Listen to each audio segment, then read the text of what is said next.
particle moves through space in the form of a wave due to the constant collision of moving particles with space-filling ether units in space.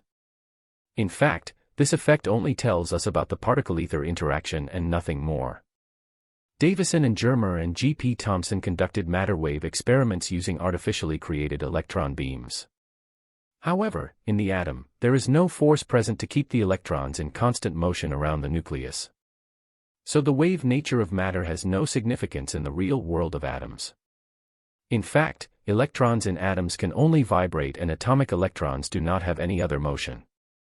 Vibrating electrons emit radiation at the frequency of their vibrations. Above absolute zero temperature, atomic electrons vibrate and emit radiation. Due to vibrations, atoms emit microwave radiation even at very low temperatures. In short, there are serious problems with our current understanding of the structure of the atom.